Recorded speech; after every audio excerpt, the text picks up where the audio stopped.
You guys hear that? The cars are just whirling. What's going on, guys? It's UrAvgConsumer, and we are back in Brooklyn checking out Formula E. Tons of cool electric vehicles everywhere, but they've got a big race coming up, and we're gonna check it out. And here are 5 things you need to know about electric car racing. So the first thing to know is electric car racing happens in one of the biggest racing events, Formula E. So Formula E is this massive car race that happens in multiple countries, but the finale happens here in New York and Brooklyn. So there are 11 different teams with 2 drivers per team. So you got 22 cars on a track, and get this, all of the cars are exactly the same except for, of course, their design and markings and logos. So you know what that means. It's all about skill. So the drivers are the biggest variable here, but the cars they're driving are really impressive. And even though the drivers are all driving the same car, they're actually working with some new equipment here. This is the 2nd generation model of the new cars, which have improved battery life, better tires, but we'll get into that in a second. And the second thing is, it's more than just a big race. Now we all come to see who's gonna win the race, but people come as early as 8 a.m. to see all the biggest brands' newest electric vehicles, and there's even cool lounges where you get some great snacks and hang out until the race. And we can't forget the gaming station for people who wanna race a driver. When you're here, it feels like a much bigger experience than just a race. And something that I love about coming down here is being able to come to the pit lane, and check this out. These are the cars that are actually on the racetrack. This car in particular was the one who won yesterday's race. So it feels like we're next to something really special here. But we can see all the different teams and companies that are joining the race right here in this one spot, which is a really cool experience. And another thing you guys should know is pit stops aren't really needed anymore with electric car racing. Now we all have an idea of what traditional racing is like, but Formula E is pretty different.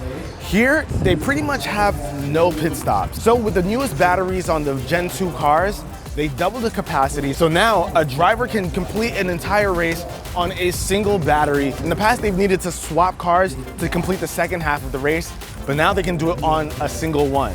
Also, another change is the fact that they've got improved tires, and those tires will also last the entire race. And those are like some of the big things that regular pit stops consisted of: refueling, changing tires. None of that is necessary here, of course, unless something happens. And the drivers have something new at their disposal here, and that's attack mode. Now with attack mode, drivers can go into this special lane that takes them out of the race, sort of, and allows them to get a boost in speed.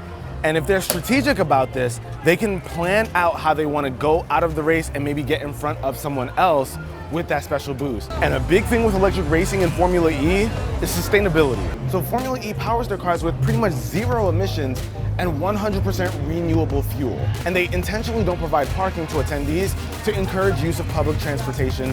And I love the thought process here. Like you might have heard me mention before, they even use tires that they can use throughout the entire race so that they can go ahead and recycle them right after. It's electric vehicles.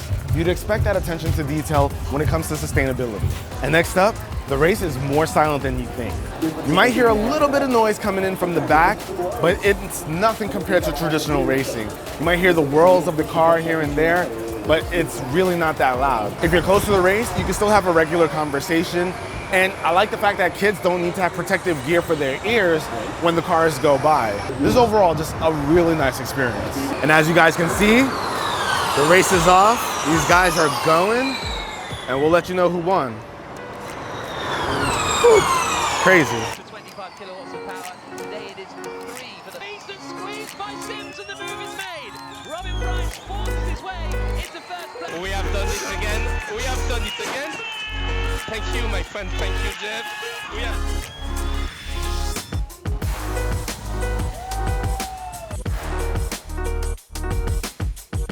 So the race is over. Congrats to all of the winners. Formula E 2019 was awesome. If you guys want to learn more about Formula E, I'll have official links down below in the description. I am excited to see what next year has to offer. Just like with tech, we see all these crazy leaps and advances. Can't wait to see what's in store for 2020. But if you guys enjoyed this video, be the cool guy or girl that gives this video a thumbs up. I'm gonna catch you guys in the next one. Till then, it's UrAvgConsumer. Peace. You hear that in the back? Electric motorcycles. How quiet is that?